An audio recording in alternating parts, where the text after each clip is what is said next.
And the first day I walked in and saw an open plan office with a bunch of Japanese people sat there, I thought, fucking hell, what have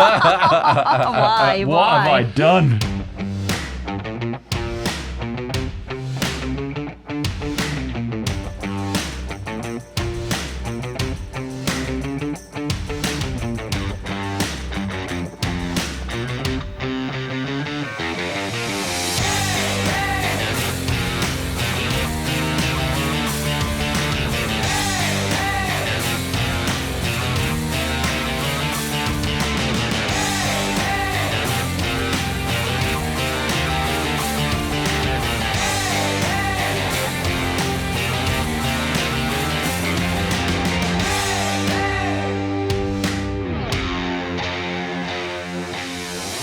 Hey everybody, welcome back to Small Talk Japan. On this podcast, we talk about all things Japan in English.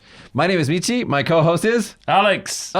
Hello. It's actually Natsuki. No, it's not. And Natsuki. our special guest today is. You're pointing at me. Sorry. Natsuki.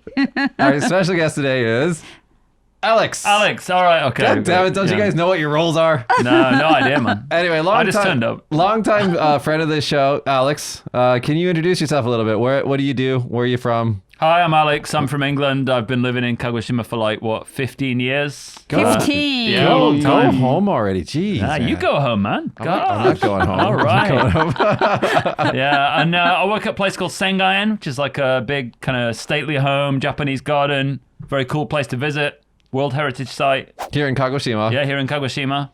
Yeah, that's me. All right, Alex, now we invited you on the show today because I wanted to talk to you. Last, one of the previous shows that we did, we talked about women in the workplace in Japan. Yeah. And today's show, I wanted to talk about, the international, global workers in the workplace here in Japan. So non-Japanese people working for Japanese companies. Sure, yeah. But before we get into that, I want to get into your background a little bit. Now, so you're from Sheffield. Sheffield, yeah. Can you tell us what is Sheffield? Sheffield is the world famous city, one of the best in the world, in northern England, Yorkshire. It's like an industrial kind of town. I heard you guys make steel. Yeah, I used to make steel. Yeah, loads of steel. What else have we got? We've got lots of hills around the outside. We got some hills. Yeah, I've got some hills, some steel, football teams. Yeah. What's your football team? Sheffield Wednesday. Is it called the Wednesdays? It's Sheffield Wednesday. Yeah, Wednesday. The name of the team is called Wednesday. Yeah, because they used to play on Wednesday, I guess. I don't know. Really? I don't know if you're screwing with me or if you're being honest. No, it's true. It's real. Their name is Wednesday. Sheffield Wednesday, yeah. And Sheffield United, there's two. What? Yeah. Hey, is Yorkshire Terrier dog is a dog of England? Yeah, it's from Yorkshire. That's why it's called a Yorkshire Terrier. The hint's kind of in the name, right? Thank you. Yeah, what else have we got? Yorkshire puddings. Yeah, no? Nothing? Wait. Sheffield and Yorkshire are two different places, right? Yorkshire. Yorkshire. I don't know. Yorkshire, yeah. I've never been to your country, It's man. not Lord of the Rings, man. I think I learned most of my information about your country from Lord of the Rings. Well, true, yeah. It's kind of, I suppose there are some similarities. Isn't Lord of the Ring from New Zealand? What's It was filmed in New filmed Zealand. in New Zealand. okay. Yeah. But the writer is from England. He's Okay, an English okay. man, very Yeah. famous guy. He Yeah. used to be a professor at Oxford. Yeah, he did, yeah. Yeah, and he used to get drunk in the pub and write Lord of the Rings.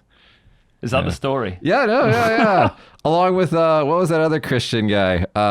C.S. Lewis. C.S. Lewis, yeah. Yeah. Although C.S. Lewis is way more forward about his Christian overtones, and Tolkien was way kind of like around the bush about it. Yeah. But they were both writing about Jesus. Yeah, I remember reading the Narnia things at school, Narnia Chronicles or whatever. It was good, Yeah, lion Yeah, lion, a witch. in the wardrobe. Wardrobe. You know I what have we're no talking idea. about? No No, idea. no. All right. Okay. Well, Natsuki, you're not geeky enough for this. No, I'm not geek enough for it. she's too cool, man. Yeah, she's too cool. All right, Yeah. so Sheffield is known for steel. Steel.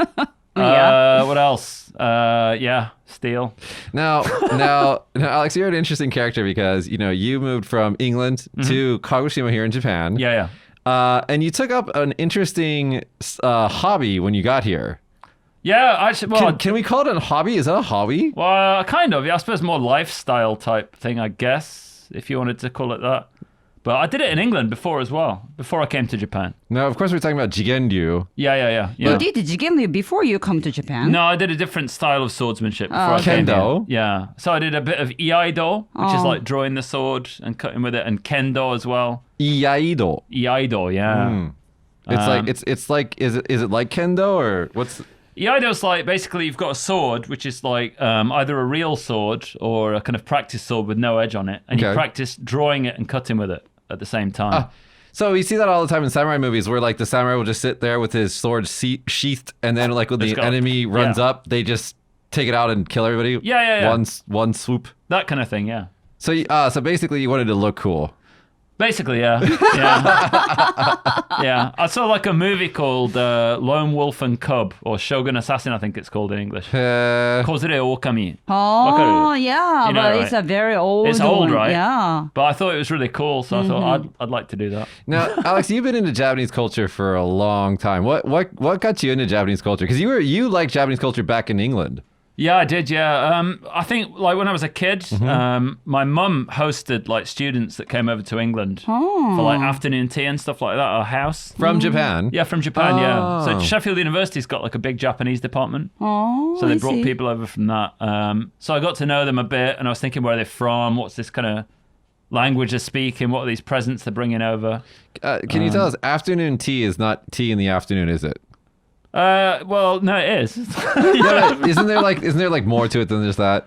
Well, it's like about 3 o'clock. They have like tea and scones and cakes and sandwiches and stuff like that. Yeah, it's like a whole ordeal. And like apparently if you go to a restaurant or a cafe in England and get afternoon tea, it's not cheap.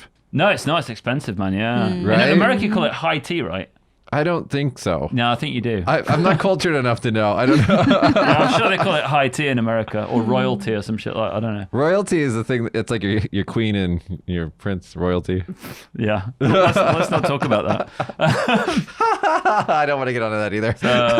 Yeah, it's like cakes and sandwiches in the afternoon. It's like a snack. So when they came up with afternoon tea originally, they used to eat breakfast in the morning and dinner at like 8 p.m. at night. Yeah, because like your English breakfast is ridiculous, right? It's like 1,000+ calories. Yeah. They didn't eat that though. I mean, that's like a modern thing, right? Is it? I thought the farmers ate a crap ton of calories and then went and worked on the fields for a while. Yeah, they might have done that, but like afternoon tea is the aristocracy, right? It's the posh people. So they kind of like, had a small breakfast. Like, God knows what they ate. No idea. And then, afternoon tea was a filler. Before dinner. Yeah, so you wouldn't feel too tired in the afternoon. Oh, okay. So these Japanese students would go to England, and then your mother would host some afternoon tea parties. Yeah, we had like a fairly big garden, so she'd make scones and all that kind of stuff. Nice. And then hand them out to them. That's cool. Yeah, and that was when I was like 10 or 11, I think. And after that, my mum went to Japan, like in the 90s. Okay. Oh, really? Early 90s, yeah. She went over on her own. Like a vacation? Yeah, to visit one of the people who came over that they got friendly with or whatever. And she went for 2 weeks all around Japan. And his family actually made kimono for sumo wrestlers. Whoa. So she got to meet Kitano Fuji and Hokutomi and all these other kind of famous wrestlers at the time. And they actually brought her into the dojo where they practice. Really? And I think she might have been the first Western woman to watch practice at this particular dojo or something. Really? Because sumo is notorious for not allowing women in various places. Yeah. Like sumo is very, I don't want to say sexist, but they figure it's a only men's sport. Yeah, there was some incident a couple of years back maybe where some women went on the ring, and they had to redo it all or something. I can't remember what it They was. had to clean it from the women's filth. Yeah. No, seriously, like sumo has like some seriously deep feelings about women in their sport. Yeah, that is true, yeah. But I suppose if you're wearing a giant nappy, you will feel like that. But... Have you ever met a real sumo wrestler before? Yeah, a couple of times. They look like little babies because you watch them on television, but then when you Oh mate, they're massive. Yeah, but when you meet them in person, I'm 183 centimeters tall. I look up at these guys. They're like 2 meters tall, and then on top of that, they're like 200 kilograms. Yeah, huge. And you're just Absolutely like, God, you're so big. Yeah, but very friendly most of the time as well. Like, I think if you're that big, you got to be friendly, right? Well, true, yeah, There's no need to be aggressive when you're huge. You're like, no one's challenging them, right? That's true. I've seen a couple of them drinking like restaurants around here, and like they come in with their entourage, right? It's not just them. It's like them, their manager, and a bunch of women. Always women. Oh, really? Yeah, and I'm just like, wow, you guys have a life. So great. Yeah. Maybe I should become a sumo wrestler. You got to start eating now. I've got the kind of beer gut coming on a little bit. I don't think they just have beer guts, man. I think it's more than No, that. it's more muscle than that, I think. Yeah. Well, something to aim for. Something to aim for. So you came here. So your mom came here. She saw some sumo practice, which is cool. Yeah, she went all over Japan. In the 90s. 90s, yeah. So like the good time. Yeah, like, bubble period. There was no other foreign tourism, really. I mean, obviously, foreign people were here, tourists. Not that many, probably, yeah. Yeah, very few tourists. Yeah, so she brought those photos back, and I was like, oh, cool, I want to go to Japan. But when I was a kid, like, I was a really picky eater, right? So I didn't like eating rice or, noodles and stuff even. You didn't like rice? No, I hated rice. What? I don't know why. How do you hate rice? I don't know. Just didn't like it. Like, how were you guys, like, making it wrong or something? Like... No, I was really picky. I didn't eat anything, like, when I was a kid. And what was your favorite then? My favorite thing? Oh, God, no. It's probably, like, burgers and stuff, you know what I mean? I don't know. Junk food. Just junk food. Fish finger sandwiches or something like that, My image of, like, food in England is, like, English food is like, there's like 3 different types. There's like the meat pie, there's like the English breakfast, and there's like afternoon tea.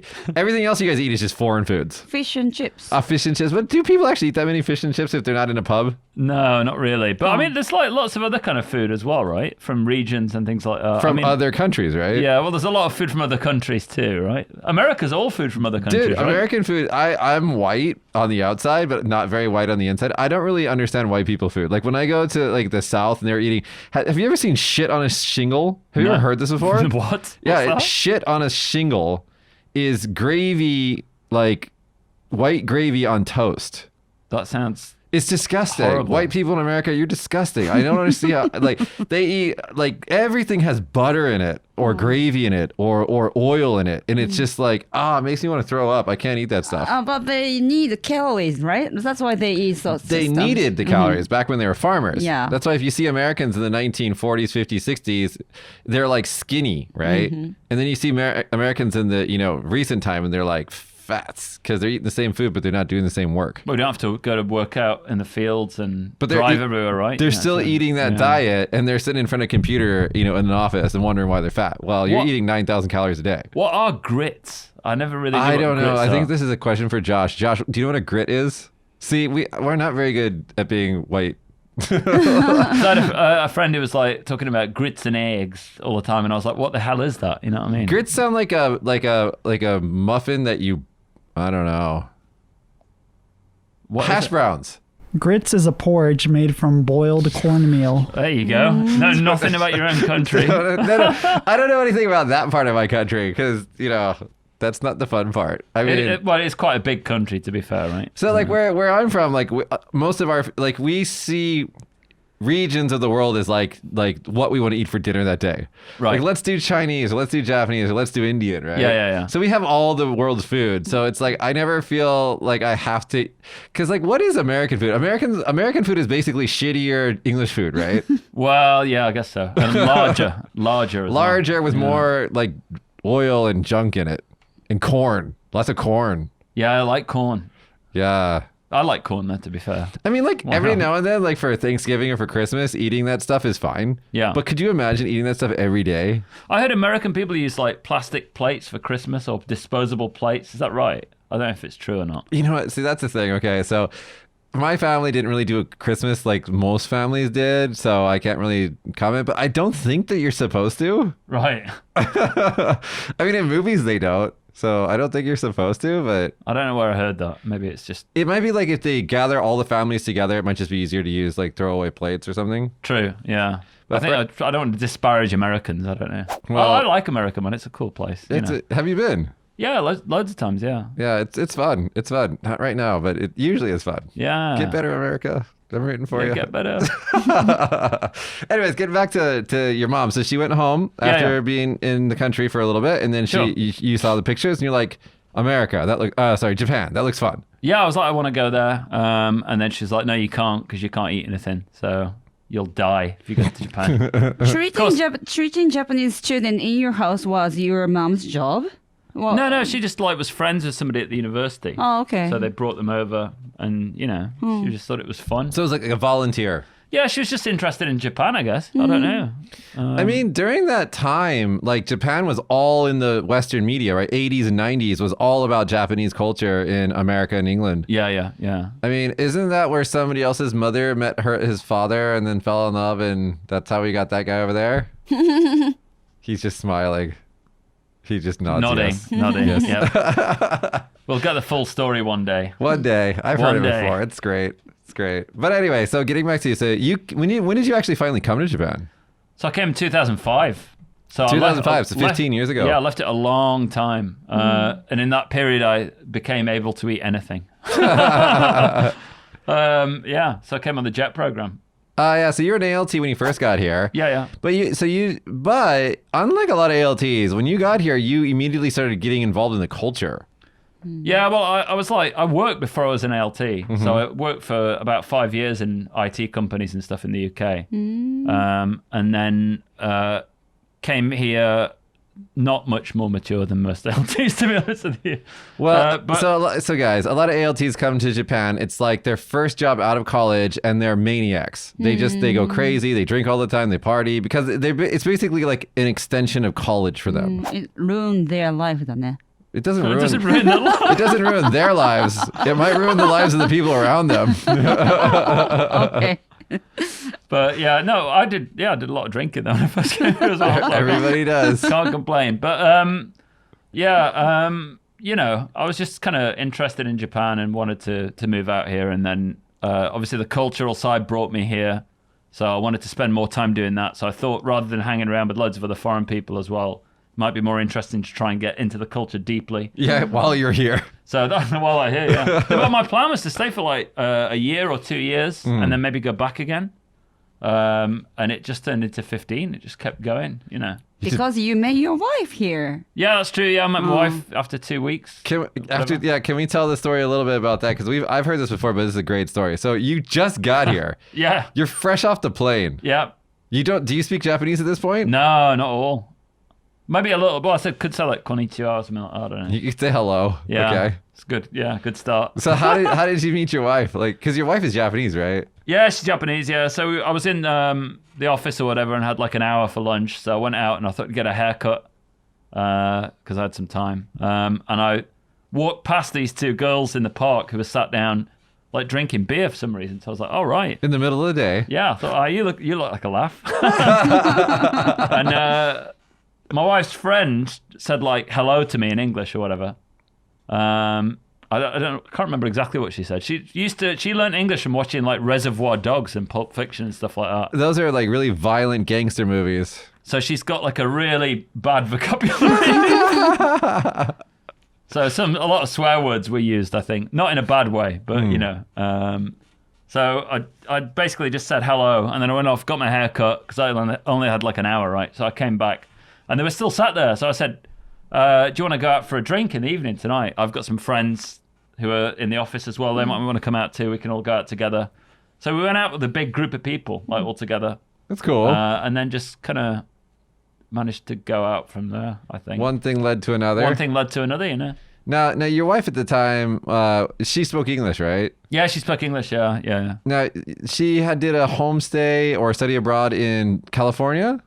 Where did she go? She went to Sonoma. She went twice to the US. Went somewhere in the kind of Midwest area as well, I think, which wasn't so good apparently. So I've never heard this, but apparently before Alex's wife used to speak with a American accent, but now she speaks decidedly with a British accent. Yeah, I corrected it. I corrected it. Yeah. You fixed it. I fixed it. So now she's a proper English speaker. Proper English. She's posh. Posh, yeah. I think she did that herself from watching like period dramas and stuff. You know what I mean? No, but she does. She speaks English very, very well. Now, at your guys' house, I mean, how do you communicate? Is it English or Japanese? All English. It's all English. Yeah, because like when we first met, I couldn't speak Japanese, so it feels weird. Like when you've got that kind of language set, it's hard to change it. So it's like, you know. It might speak Japanese in public a little bit, but not so much. But it's also good for the kids, right, to speak in English at home. Yeah, sure. The problem is that they talk to each other in Japanese. So if you can break that down and get them speaking in English, they'll get a lot better at English quickly. But, you know, it takes time. So now you get married like right off the bat. Like you've been here for like what, a year or so, and then you get married. Yeah, yeah. So then you're an ALT, you're married. Yep. You get kids. Yep. And then an ALT job is only 5-year contract, right? You only can do it for 5 years. Yeah. So then you stop, the contract ends. Now you're 5 years into your Japanese life. You got a wife and 2 kids, and now you have no job. Yep. What do you do? And how old are you, by the way, at this point? So wait, when I came, I was 25, but I turned 26 straight away. So I was like 26. 30, 31. 26 basically, so 30, 31, yeah. And yeah, as you said, like, no job. So you did ALT for 5 years. 5 years. Oh, okay. So you can do it for 3, like, and recontract every year, and then you can extend for another 2 years. Okay. But because I had small kids, and I was kind of doing my cultural hobbies as well, I kind of stayed on for the whole 5, right? Yeah. I mean, why not? It's not bad pay. Yeah, it's good pay, and it's easy, really. By It's the an way, easy how job. long did you do ALT, Mitch? How long Me? did I? Me? Oh, Mitch. 1 year. 1 year. And I said, Yeah. screw this program. I'm out of Yeah. this. It's like if you have a wife, kids, if you have your hobbies, tolerating the ALT job for 5 years, I can understand. But for me, I had no wife, no children, and really no hobbies. And I was just like, F this stupid job. Being an ALT was the stupidest waste of time I've ever done in my entire life. I But hated you're it. in the sticks as well, right? Though. In the sticks, but even then, I told them, I was like, guys, I'm educated. Give me responsibility. This is what we want to talk about later on, but Yeah. I was like, give me responsibility. I will work hard for you guys. And they were like, sit down and just play on your computer, Yeah. and we'll continue to pay your salary. And I was like, yeah, no, goodbye. Yeah. Well, I spent that time, I did actually do a lot of reading and stuff like that. So I learned to read Japanese and I learned to speak Japanese. When they did the Japanese classes, the English classes explaining the English grammar, I reverse engineered it and learnt Japanese grammar through that. See, So it like, was useful. so Alex used his ALT time because there's a lot of downtime on the job to study Japanese. Yeah. I did do that, but it just felt weird for me to take a salary in order to study for you know what I mean? Like if you're paying me taxpayer money, I want to do something. I want to produce something.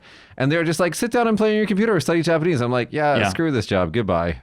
But I think like now I can pay it back there. You know what I mean? Yeah. No. I'm not saying that in your particular case, that was a problem. I'm just saying in my particular case, I was just like, no. And I was also in a small town and like they were cash strapped. Yeah. But they're still paying my salary, and everybody else's salary was lower than my salary too. Yeah. That's just the weird thing about the JET program, right? Because they want, they have to pay a certain amount to get people the right visa to come in, like an educator's visa. And it's much higher than the skill set that the people that come in actually have. Absolutely. They're overpaid. ALTs are overpaid. Yeah, miles overpaid. Yeah. Especially for Kagoshima. Yeah, especially because the salary is set in the larger regions like Tokyo and things like that, and then they apply it just flat across the country. The cost of living here is nothing compared to Tokyo.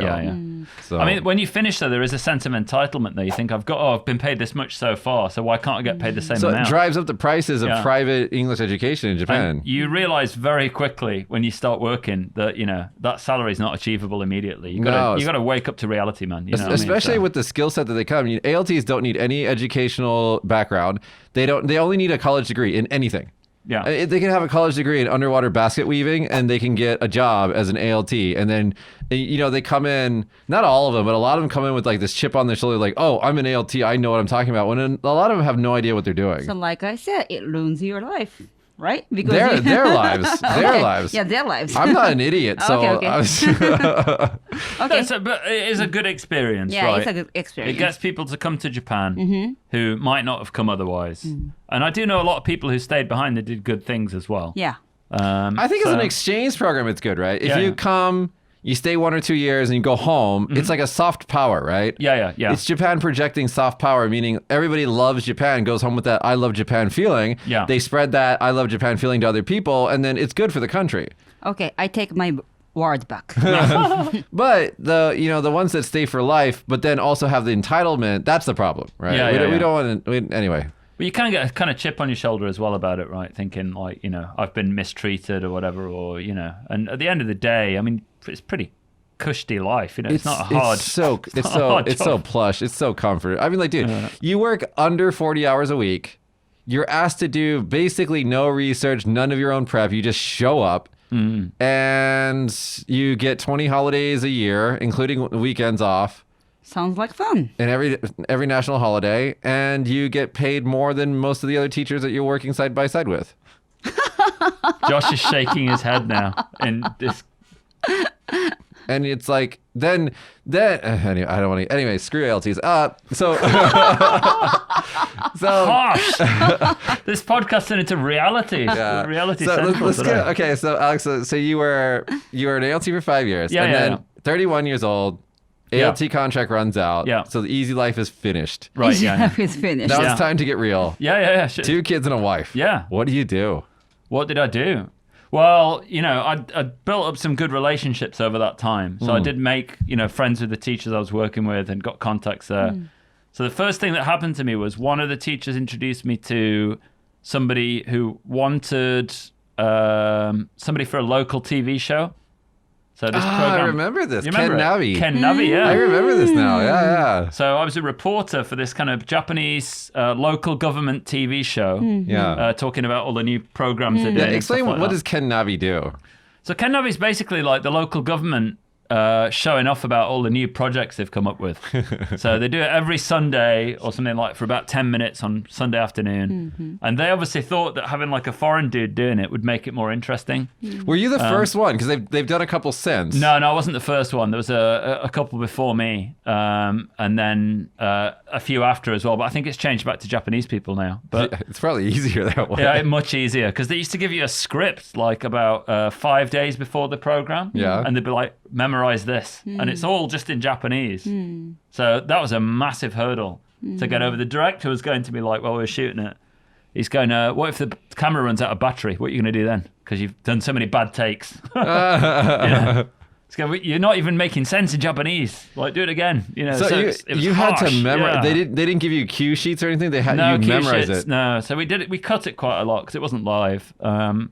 But just remembering it and kind of getting it out on the camera was really hard, and diction as well. It's very, very difficult. Yeah, because you're probably with every new script, you're probably learning 100 new words. Yeah. You're like, I don't know any of these kanji. I have to start from scratch on this. But because it was like local government, it was all really long words, like Chishan, Four- Suishin Kyoku or something like that. Four kanji words. 4 kanji words. You're like Yoji 6, Juku. man. Like, seriously. Yeah, Like, it's long so ass words. stupid. But it was fun though to do. I got to see a lot of places around the prefecture, and my Japanese got a lot better. Yeah, as it in a does. short time. Dude, I was on TV for 5 years, and like within the first year of being on TV, my Japanese went like that because it has to. Yeah. It's either like it's all like sink or swim. Yeah. What are you gonna do? It's not easy though. I mean, you get a lot of respect for people on TV. You know, being able to talk and continue a conversation, and keep it going. Even in your native language, it's hard, man. It's a tough job, you think that it's a language barrier. It's not. You actually have to be very smart and be on top of the conversation all the time to interview people. Yeah. And then in my case, like a lot of what I was doing was live. That puts a separate layer of pressure on you. Yeah. You're like, you get to sweat on the back of your neck the entire time you're doing it. It's good fun. We did that radio program recently, right? 3 Yeah. 3 hour live You were broadcast. drunk the whole time. What are you talking about? Yeah. I got there because it was at nighttime. Yeah. What was the name of it? I've totally forgotten. It was on NBC Radio. NBC Radio. Music Express. Music Express, yeah. That's what it was. Yeah, we did 3 hours straight. Yeah. It was fun. That was good, man. Yeah. They told me to bring some drinks. So I was like, cool. We didn't drink in the studio, though. I will. Alex said reinforce that some point. things that when you just listen to the words in English, they don't mean anything bad. But if you're a native speaker and you listen to it, it was really bad. Yeah. He said some coded, dirty things. That was fun. Anyway, so after being an LT, you got a gig doing Ken Nabi. Yeah. And then somebody else introduced me to Kokusai Daigaku, the International University of Kagoshima. So I did classes there as well, teaching English. So you're basically like hodgepodging your work together to like survive. Yeah, basically, yeah. And then I started an English school same time. Oh, yeah. Your own English school. Yeah, I started my own English school. And at the same time, I started to work for Renshinkan Karate, which is like the karate organization.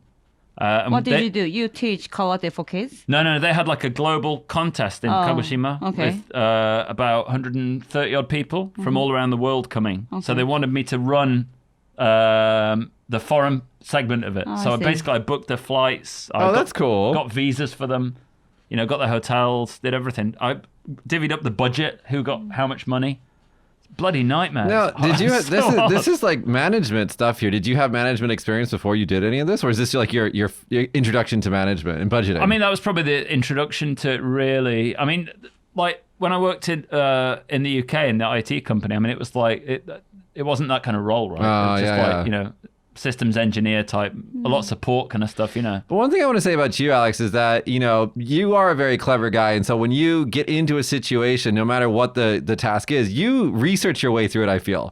I feel like you always have a lot of information about whatever the current task you're doing. Right, yeah. Like some people just like half-ass things and like, oh, I'll figure it out. But you actually will link a lot of shit to me. You'll talk about in detail all these little like new things and projects you're working on. I think you actually get interested in what you're doing. Well, I think for me, like, because I'm naturally quite a lazy person, actually. Okay. You know, I have to force myself to be motivated and force myself to be kind of outgoing and stuff as well. How much does your wife play a role in this? I think when we did the English school at first, quite a big role because, you know, it's sink or swim. You know, you've got to do it. So she was pushing me continuously to improve and things like that. And if you run your own business, as you well know, you've got to be able to do everything. Yeah. Because if you can't cover something, you know, you could just go bust at any time. So it gives you a skill set that's so broad. You know, I tell you, being an entrepreneur and like learning, especially in a foreign country, not only do you learn about that country's business practices, you also learn what the customer needs are and everything. Yeah. And like, it's a humbling experience. Yeah. It really makes you be resourceful. Like every connection and every person you meet, you know, this person might be help to me in the future. So I need to, you know, you know, keep everybody in, you know, close contact and, you know, and, you know, keep your friends close. It's a real survival mode you get into. I mean, I got a lot of help when I started out. So people helped us with the classroom and everything. The rent was quite low because we needed a landlord. People helped us out with the promotion and stuff, but I had no idea what I was doing. So I just thought, if I sit here and put some flyers out, people are going to come. And nobody came at first. Right. So I went in at 9 a.m. every day and waited till like 5 because I thought you work from 9 to 5, right? Right. So that's what I've got to do. I've got to be there at so this time. You're trying to be an ALT again. Yeah. You're like, I just show up. Well, I just show up and do it. You know, I thought that's how it would work. And it didn't, you know. And then I answered the phone when people called up. I was just like, moshi moshi. And they were just like, catch up, hang up straight away. You know, if you don't speak business Japanese, you're not a serious business. No one's going to take you seriously. They wouldn't in England if you phoned up and you spoke to them in broken English on the phone. Dude, I booked tickets on this edreams.com. You suck. I hate you, eDreams. I called them up for like, I had so much trouble with them. And I called them up. Not only it's impossible to get a hold of somebody, but when you do get a hold of somebody, they're in some call center in like India or China or something. And I couldn't understand what they were saying to me, even though they're supposedly speaking English. Yeah. I mean, I wanted to hang up. Yeah.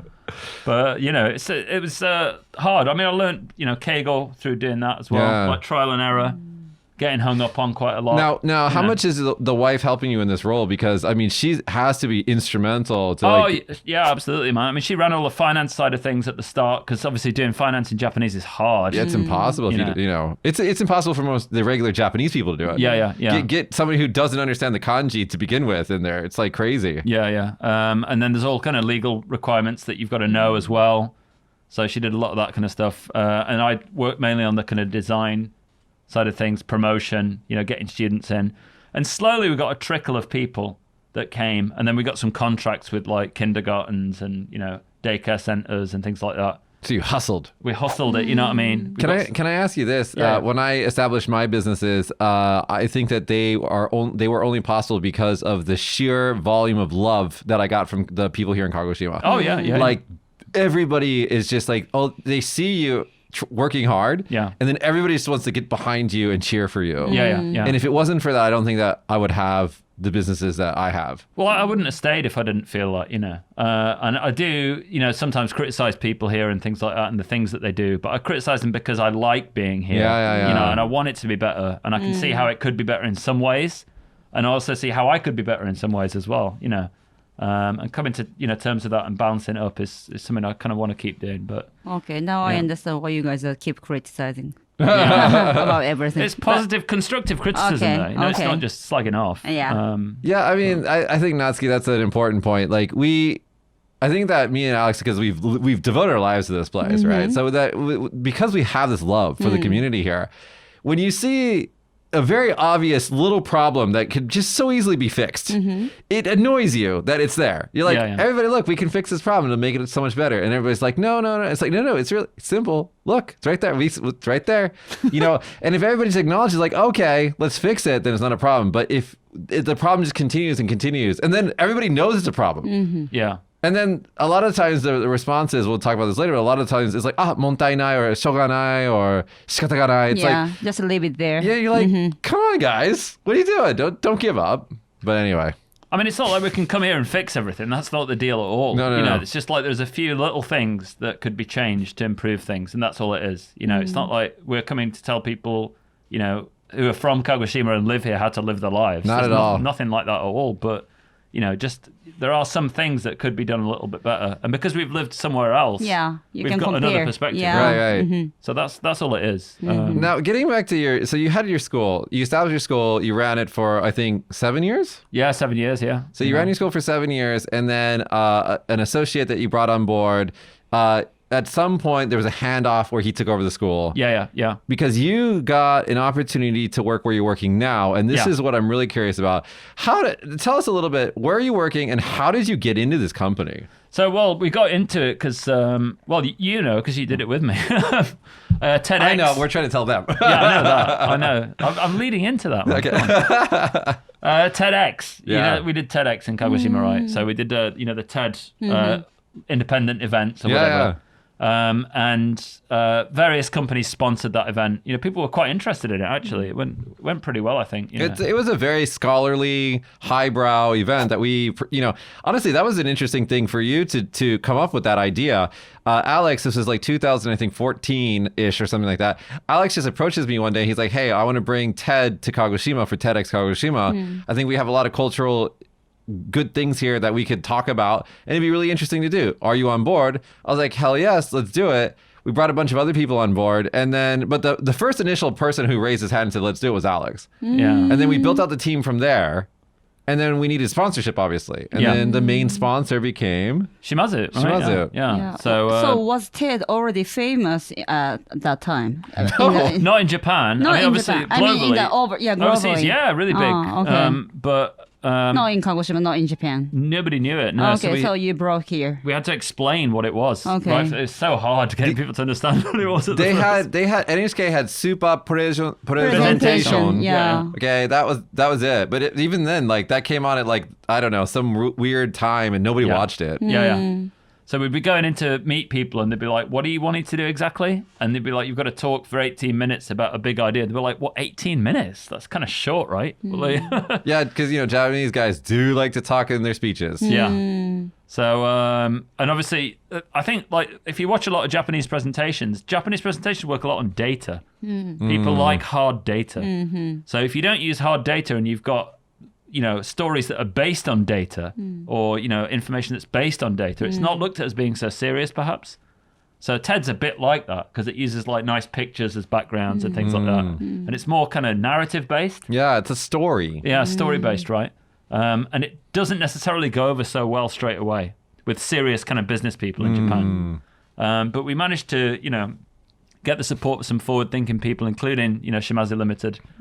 And after that, why is Shimazu interested in TED? So, I mean, they're interested because, they wanted to change the kind of dynamic of how people work in Kagoshima. Okay. That's like one big vision of the company is, to affect change positively and to bring Kagoshima back to the forefront of, technology and innovation and things like that as well.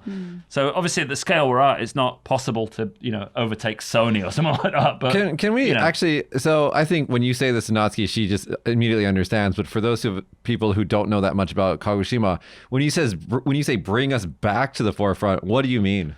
So basically, at the end of the 19th century, the Satsuma domain, this place was previously called Satsuma, so that was the feudal domain in this region, ruled over by the Shimazu clan, who were the feudal lords there. And during, like, the infighting in Japan, they were one of the strongest. Yeah, absolutely. If not sometimes the strongest. Yeah.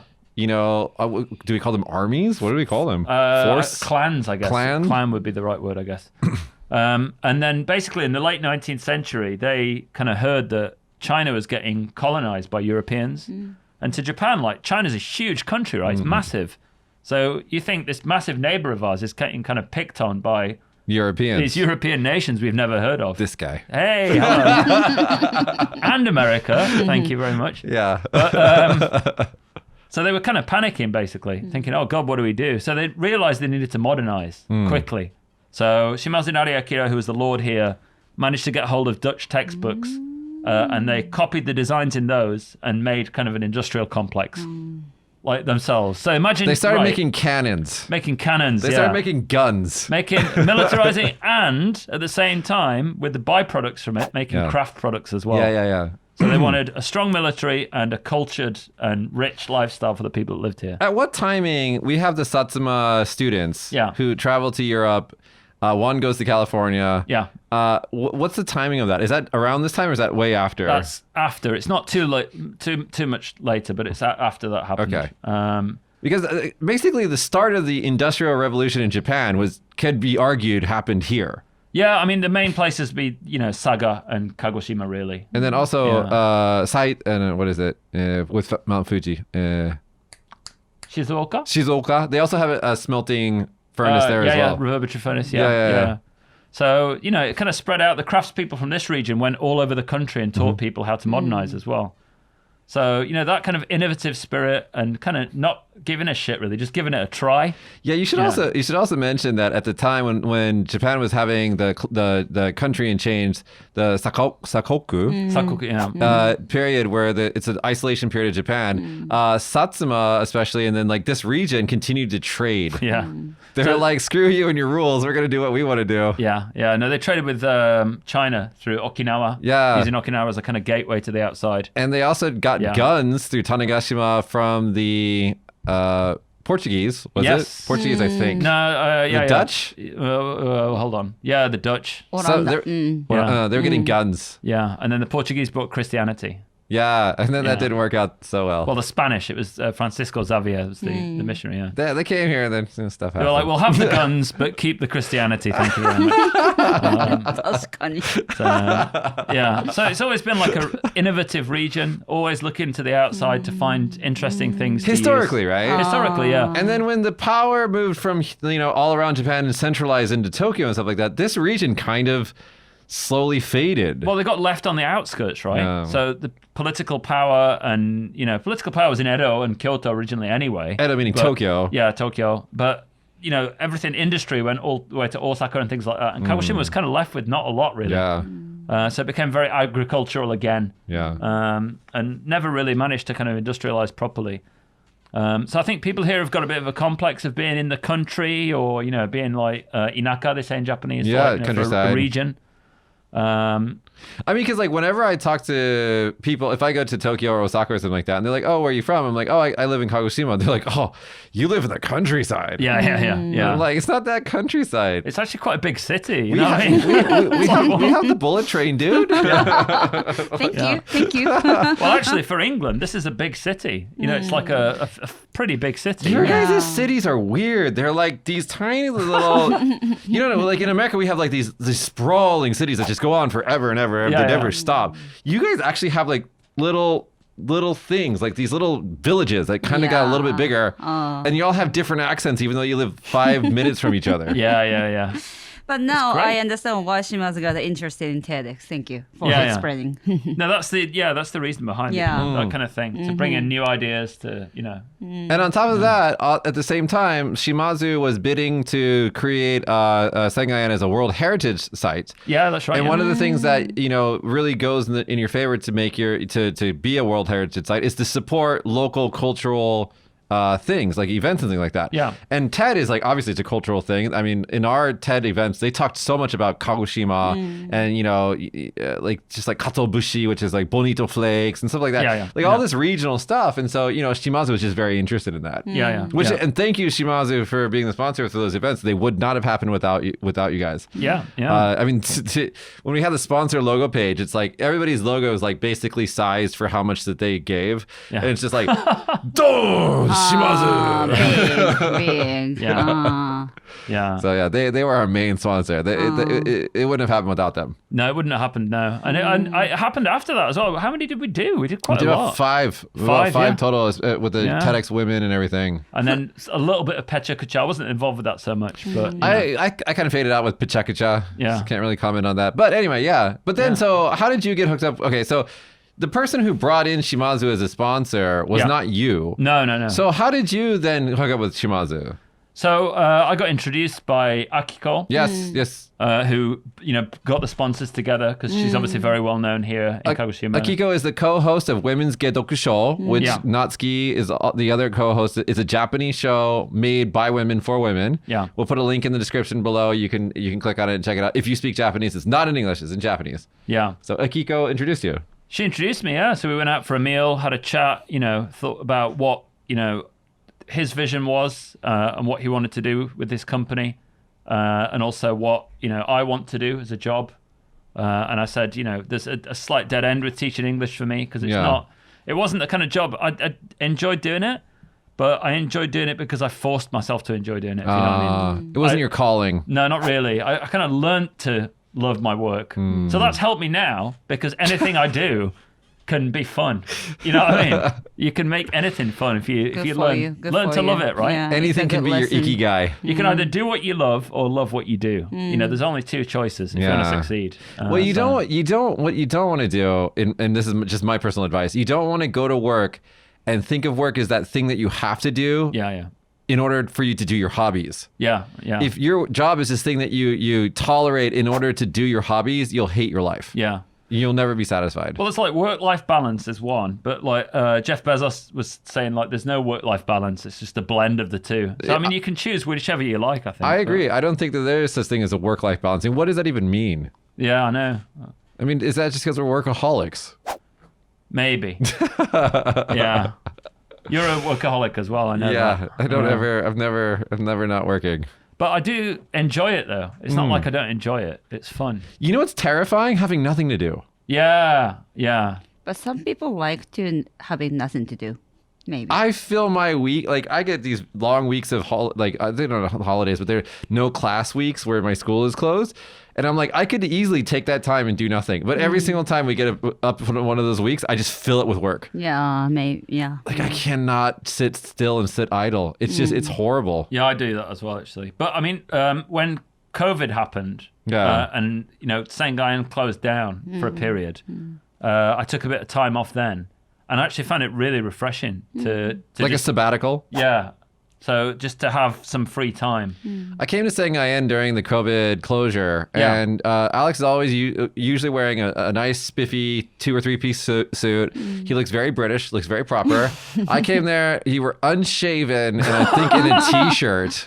Yeah. I've never seen Alex like that. And I was Really? like, No. who the fuck are you? Yeah, I was living the wild man life up in the mountains. No, seriously, that was like, you could tell, you could feel Corona time. Like, yeah. it was, yeah. I mean, that was cool though, in a way, because we had to think of other stuff to do. I mean, obviously the tourism industry is in real trouble now. People Wait, we are- still haven't got to what your Yeah. job is yet. Oh, What is your right. job now? So I'm I'm the head of overseas business for Shimazu Limited. Yeah. So basically, in charge of bringing inbound tourism to the region, also promoting Sengayen and Shimazu Limited's activities in English, media stuff. So basically, the outward-facing PR of the Yeah. company that is not Japanese, everything that's global is your responsibility. Basically, yeah, and a lot of IT stuff as well, because background in IT as well. Yeah. Yeah, So now, obviously, Shimazu is the parent company, but they are the stewards of Sengayen Gardens, which is a World Heritage Site here in Kagoshima. That's where you primarily work out of. that's right. And, until Corona, Sengayen was probably the #1 foreign destination in Kagoshima. Oh yeah. Now, with inbound from foreign countries basically stopped. Yeah.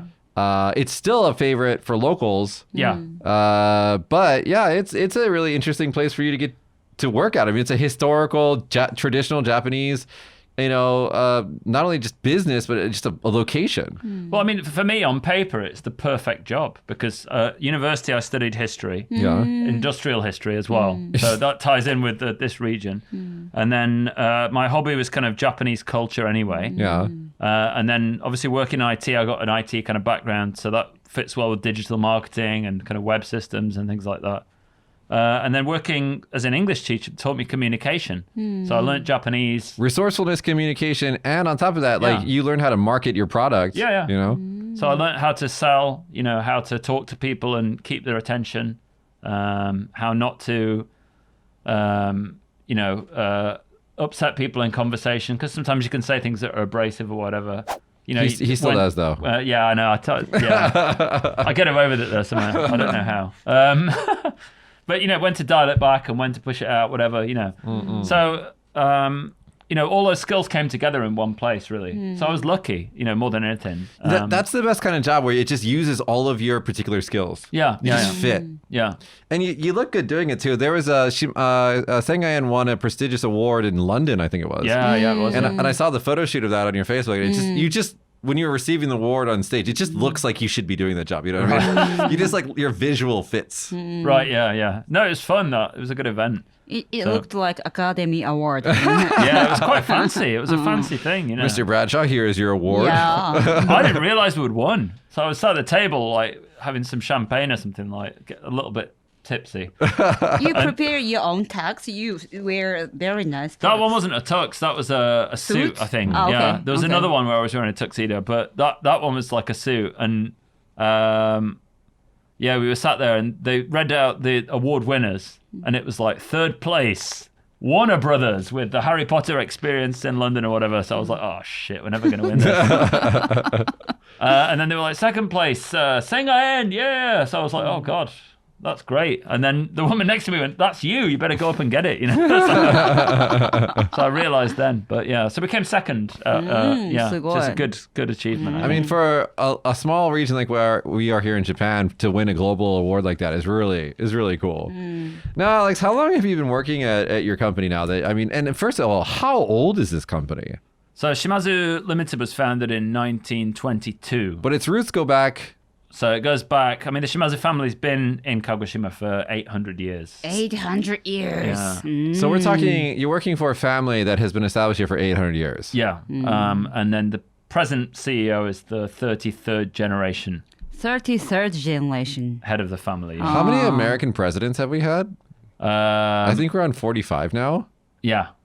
Okay. I'm pretty sure that your company's roots go back further than my country. Yeah, but you only do a present at, 4 years, is it? Yeah. Yeah. And so each one of your 33 chateaus, your C's are like lifetime, right? Yeah, pretty much, yeah. Some retired halfway through. Yeah. Or passed it on to the son or whatever, but 皇室みたいだね。 yeah. Yeah. It's a How do you say coast in English? course like the imperial family. Imperial family. Royalty. Royalty, yeah.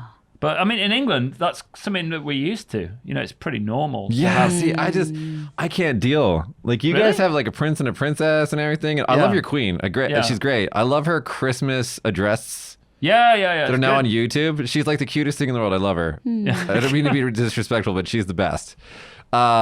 But I can't get into like the actual like real power royalty people. Like, they just scare me. Yeah. Like, real kings, like, Real kings, yeah. Well, it's tyrannical dictatorship, essentially. But, I mean, in England, it's an institution, right? The aristocracy are still there in a form, But British people kind of deride them as well. It's like you can take the piss out of them if you want to. but isn't it illegal to make fun of the queen on TV? I don't think so. I thought there was something like Comedy Central couldn't air their episodes making fun of the Queen or something like that. No, I've never heard anything like that. I mean, there's like Spitting Image and TV shows like that. Where it's Maybe kind of, you can't use her image. Maybe that's what it is. No, Spitting Image like used an image of the Queen and all like Sex Pistols putting a a safety pin through their nose on the album cover and stuff. So it's like people are quite happy to poke fun at the royalty and poke fun at authority. That's like a British thing, right? Royalty in England also drives tourism. It does, yeah. It's a huge tourism asset. Dude, when the prince got married, it was like televised all around the world. Yeah. Did you watch the royal wedding? Yeah, I did. Everybody watched that shit. It was the biggest PR stunt you guys could have ever Yeah. done. Yeah. So, I mean, the Japanese imperial family's much more kind of restrained, right? They're more mature. So more mature, less scandals, right? You know, Scandals. Far less scandals. but like I've actually been with work to Buckingham Palace a few times, and the reason why the building it's a fantastic building, obviously, and it's got some amazing artwork inside it. But the reason why people go there is because Queen Elizabeth lives there. Yeah. That's why they go. Absolutely. You know, because you think you're not going to see her, but you think I might see her somewhere or something like that. So in Japan, they could do the same thing. You know, you might perhaps meet, you know, somebody from an ancient family or something like that, or see them. It's quite interesting to think about it like that. You know, and there's that kind of, you know, fantasy element to it as well, I suppose, in a way. Well, for Americans, we see that whole thing as just like the Disney princess palace, you know. That's kind of what it is, though, in a way. Yeah, I mean, that's kind of what it is, right? So yeah. So now you know you work for Shimazu. It's hundreds of years of history behind it. Yeah. So how modern? I mean, because like, can I ask you? Did they ever hire a foreigner before you? No. Were you the first non-Japanese person to work for them? No, I wasn't. So there's before me there was Ko, who is my co-worker. She's from Taiwan. Oh, okay. So she was working there for about almost 10 years, I think. Oh, okay. Before I came in. So she had started out part-time on the gate, whatever, and then she moved into the office and became kind of sales staff. But we both became full-time employees at the same time. Oh, okay. So we were both kind of the first... But you were the first Westerner that worked there. First Westerner, yeah. And we were both the first foreign employees together, you know. So. That's interesting. So the Ko-san. Yeah. So she or he. She, yeah. Okay, she was hired for speaking Japanese. I mean Chinese. Yeah, Taiwanese, yeah. So she's from Taiwan. Taiwanese. Yeah. Oh, okay. So, yeah. Have I met her? I think I've met her before. Yeah, you've met her before. She's a very powerful woman. She's very, very powerful and very, very good at her job. Yeah, she's like a no BS type of character. Absolutely not. No. But she's been in Kagoshima for a long time, you know, long time. And yeah, I respect her a lot, yeah. Now, when you first started working, how long are you working there now? 5 years? 5 years or so, yeah. So you work for Shimazu. Let's go back to that first year that you entered the company. How was it? Was it really easy to acclimate and get along? I'll tell you, the first day I went in, because I've been working for myself. Yeah. So I controlled my own schedule. After doing that for 7 years, I kind of knew when I needed to work and when I didn't need to work. Right. So I could just do what I want, where what I want. You know, But now you're working for a team. So now I'm working for a team for a start. And secondly, with a team, there comes responsibility that is not the same as with your own company, right? Yeah. So in your own company, you're responsible for paying people's salaries. You're responsible for whether the company goes broke or not. Yeah. But when you join somebody else's company, you got to play by their rules. Yeah. You know. And the first day I walked in and saw an open plan office with a bunch of Japanese people sat there, I thought, fucking hell, what have I done? You Why? know? So I thought, oh no, I'm going to be a salaryman. Do they in your company? Do they have like all the desks facing each other with like the manager at the end of it looking at everybody? No, actually. Okay. No. God, So Jesus. it's kind of, the desks do face each other, but there's no manager sat at the side. So there's three at the front. Right at the very front of the office, but they're quite far away. So Guys at home, just Google like a standard Japanese office. They look like a sweatshop. Like it just looks like that's a place where you go to crush your soul. yeah. Like they are soul crushing. I mean, we've got a fairly good office, I think. I've been comparatively. inside your office. Your office is nothing like that. You guys it's are nice. fine. Yeah, and we've got a great view. I Yeah. think we've got the best office view in Japan, probably. You guys, that's the thing is you What get do you mean? What do you mean? You can see Sakurajima? You can see Sakurajima right out the window. Oh, okay. Like, you know, the best view of Sakurajima in Kagoshima is right from Sengayen. outside. Yeah. And the thing is you gotta walk through that beautiful garden on the way to the office too. Yeah. It's a little different with you guys, but yeah. But anyway, so you walk in, you think, oh fuck. Oh shit, what have I done? Why? No, just because it's such a big change, right? Because as a foreign person living here, like you think you've got your own kind of freedom in your own like space or whatever. And if you work for a Japanese company, you hear all these stories, right? So like, Stories of like, you know, zangyo, Yeah. like overtime, crazy overtime, and you know, not leaving till the boss leaves, and all these kind of things, right? Is that happen to you too? Actually, no. Surprisingly, not. That was the biggest surprise was that it wasn't anything like that. So the boss leaves at 5 p.m. 5:30 on the dot. Cool. Every single day. So finishes everything and he's out at 5:30. So for me, I was like, whoa, okay. That's cool. This looks like a kind of place I'd like to work at, right? You know what I mean? Yeah. And all the other senior management as well finish on time. So they're too. good at their jobs. So they've been kind of like, I wouldn't say educated, but kind of put into that mold, right? So when you've done your work, get out of there, and then the other people can feel like they can go home themselves as well. Yeah, because it's a big thing in Japan that a lot of workers don't want to go home before their boss goes home. Yeah. So they go early to make sure people can leave. So there's a lot of concentration on, efficiency and, rethinking the way that we work. Which is not usually a thing in most Japanese companies. No, Efficiency is usually not the main focus. No, it's not. No, it isn't at all. So it's a strict, regimen and staying to the same patterns that you've always had. But because I think that Shimazu mentality stayed with them, Innovation, changing things, shaking things up, and that's made it an interesting place to work. I mean, the first office-related project I did was getting everybody on paperless. So we got rid of printing materials for meetings completely. Wow, paperless in a Japanese company. I know. We did it really early as well, comparatively. So I know it's not a new thing in the West particularly, but everybody got an iPad, and then we got a meeting system on that. Nice. And at first, everybody complained. So many complaints. They love papers. Yeah, hated it. But now everybody uses just that, and meetings are much smoother, less printing costs, share information easily. And then just technology, bringing in new technology, and yeah, I would say that Shimazu as a historical, World Heritage site. Whenever I go in there, I'm always surprised about how much technology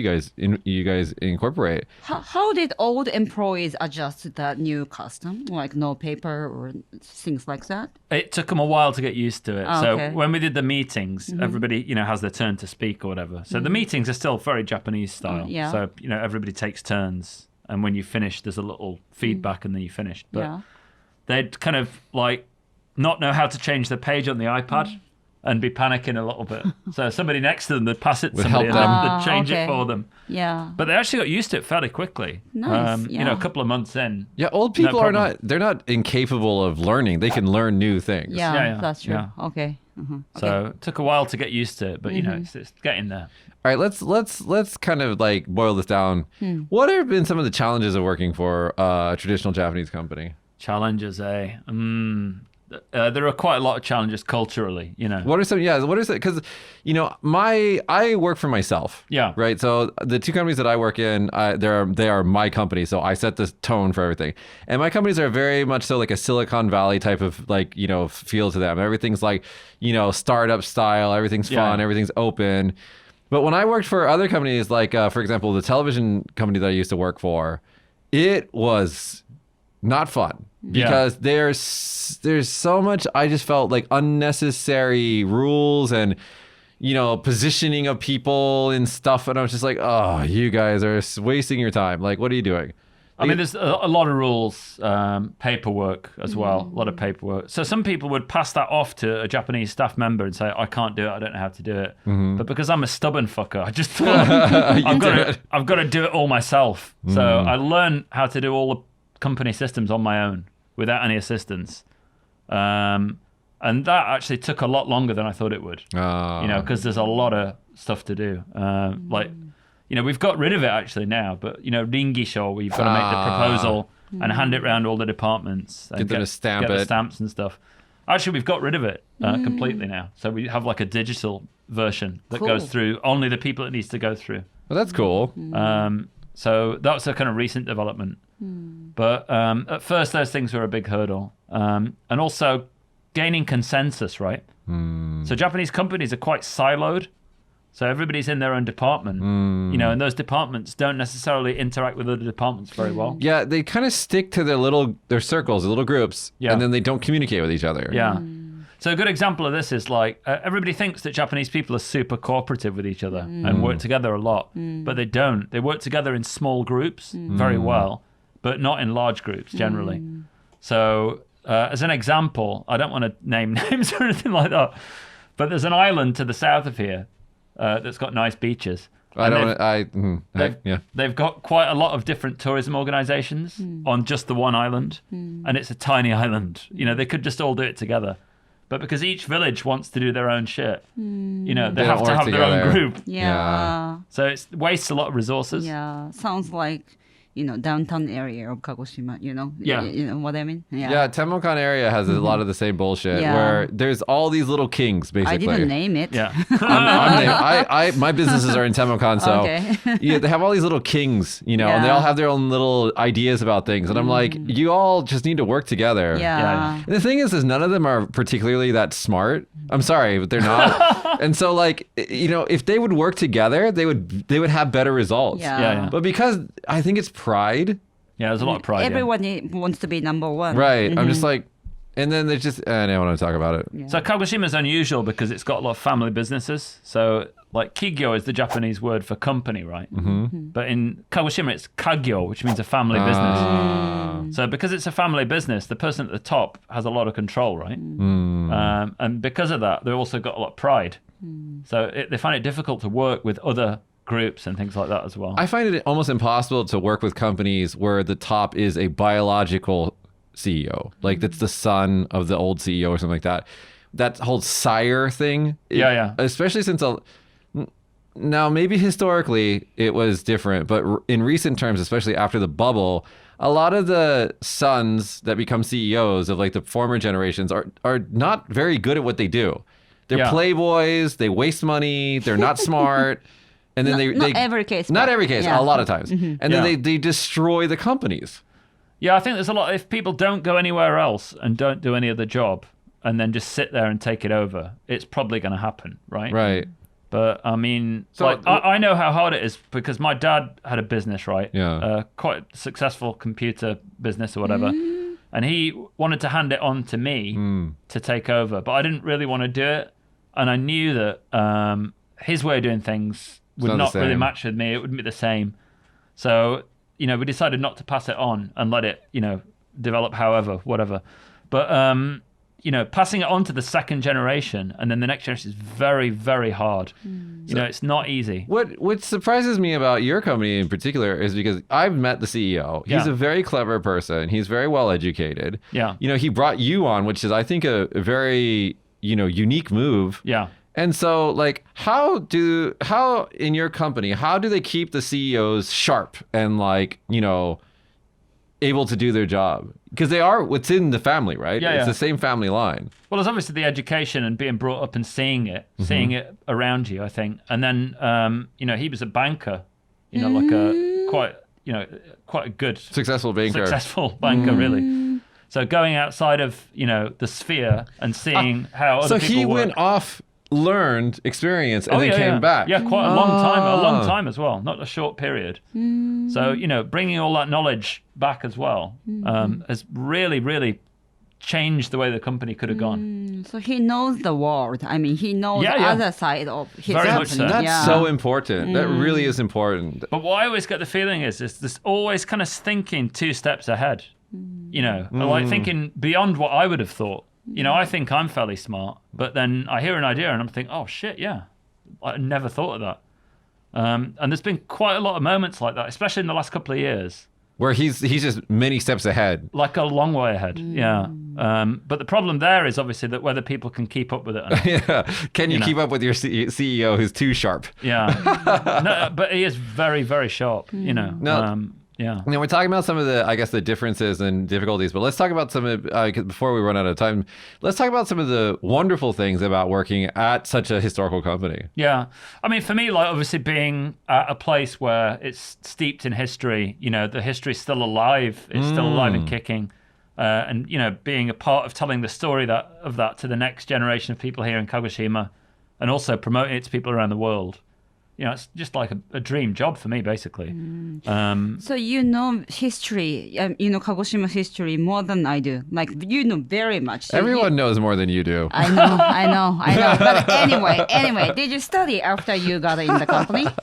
I mean, they gave me a lot of education about, traditional culture and their own culture as well. Just learning Sengai in itself took, a year and a half, 2 years maybe. There are so many things. Whenever we go to Sengai and we work on a project with Alex, I mean, it doesn't matter where we are in the garden. He'll just talk about every little thing. I mean, there's so many stories there. It's just crazy. I mean, the gardens were built in 1658, so there's 460 odd years of history there, and then you tack on to that the 800-year lineage of the family as well, and then expand that to the whole region of Satsuma, of Kagoshima. And Kagoshima, people don't realize how big it is. It's huge. I mean, it spans all the way down to Okinawa almost. It's the longest prefecture in the country. Yeah. So there's so much stuff here, and I get upset a little bit that it's not being promoted well or not being told well.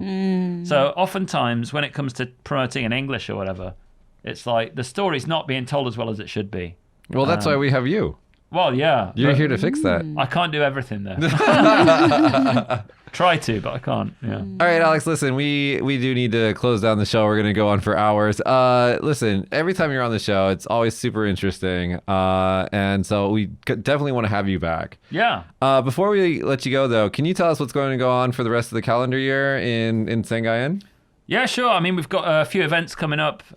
This month, we've got the Chrysanthemum Festival. So there's... Kikumatsuri. Kikumatsuri, that's right, yeah. So that's a great photo op, right? Yeah, beautiful. So this year's the, 35th anniversary of Satsuma Kiriko, the glassware, crystal glassware we make, since it was kind of recreated. Are you guys selling that online yet? Yeah, we sell it online, but not abroad, unfortunately. Oh, okay. Well, just anyway, give us the link. We'll put it in the description. Yeah. Check it out there, definitely. And that's the theme for the Chrysanthemum Festival this year.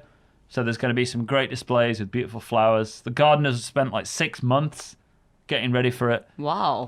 Can you tell us really quick how they make the chrysanthemums bloom on it's time? Nuts. Yeah. I was so surprised about this. They have to wire them closed. So they do something called osae, where they wire the buds closed so they all bloom at the same time. 知らなかったでしょ? Yeah, I didn't know that either. But it's so cool. They don't just do it once. They have the thing grows through, they have to do it again to keep it closed. Who does Gardeners. the wires? Gardeners. Yeah, Okay. so it's massive effort Wow. to do.